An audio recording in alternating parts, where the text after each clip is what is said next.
పొద్దున 8 గంటలకు వచ్చి సాయంత్రం నైట్ 8 గంటలకు వెళ్తాను. ఇప్పుడు ముంజల సీజన్ కాబట్టి ముంజకాయలు కళ్ళు తాగడానికి వస్తారు.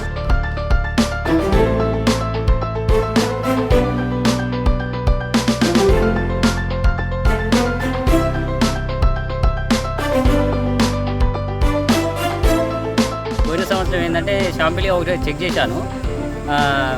ముంజ బజ్జీ వేస్తే ఎలా ఉంటుంది అన్న ఆలోచనతోటి ఒక 2 ప్లేట్లు వేసాను, మంచి సేల్ అయింది. మళ్ళీ ఇప్పుడు అదే విధానంగా ఎవ్రీడే ముంజకాయల బజ్జీలు వేస్తే బాగా సేల్ అవుతున్నాయి. తీసుకుంటారు, తీసుకుపోతురు, తింటురు, బాగున్నాయి అంటారు. మంచి లైక్ కూడా కొట్టారు. ఒకవేళ నాకు ఫ్యామిలీ వాళ్ళు ఎవరైనా నచ్చినా కూడా ఇట్లా నెంబర్ రాసి పెట్టాను, ఆర్డర్ ఫోన్ చేస్తారు. ఇట్లా ముంజకాయ బజ్జీలు వేస్తారా సార్ అంటే వేస్తామండి. ప్లేటుకు 100 రూపాయలు 6 బజ్జీలు వస్తాయి. అంటే క్రిస్పీ ఉంటాయి, అంటే బాగుంటాయి, మీరు తిని చూసినాకనే డబ్బులు ఇవ్వండి అని అన్నాను. అదే విధంగా కంటిన్యూ నడుస్తుంది, బాగానే నడుస్తుంది సార్. మరి ఈ స్టఫ్తో పాటు ముంజకాయ బజ్జీలు బాగా సేల్ అవుతున్నాయి. అలాగే వేరే ఆమ్లెటు వితరాలు బాగా లైక్ చేసేది. కళ్ళు తాగడానికి వచ్చిన వాళ్ళు కూడా సరదాగా ముంజ బజ్జీ అని ఎగ్ బజ్జీ వద్దు, ముంజ బజ్జీ బాగుంది, అదే బాగున్నది అని చెప్పి అదే వేసుకుంటున్నారు సార్. బాగా టేస్ట్ ఉన్నది, మంచిగా సేల్ అవుతుంది సార్.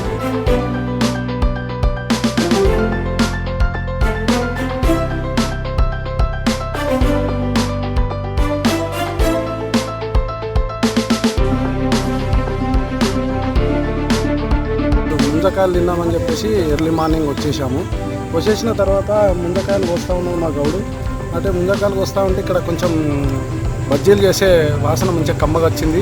అట్లనే కళ్ళు తీసుకున్నాం. కళ్ళు తాక్కుంటూ ఏదైనా స్టఫ్ తిందామని అక్కడికి వెళ్ళేసరికి అంజన్న ఈ బజ్జీలు చేస్తాడు, ముంజకాయ బజ్జీలు చేస్తాడు కాబట్టి ఆ ముంజకాయ బజ్జీలు తీసుకొని తిందామని చెప్పేసి తీసుకుంటే చాలా అద్భుతంగా ఉన్నాయి. కళ్ళు తాక్కుంటూ స్టఫ్ ముంజకాయ బజ్జీలు తింటే ఇంకా అమృతంగా ఉన్నాయి.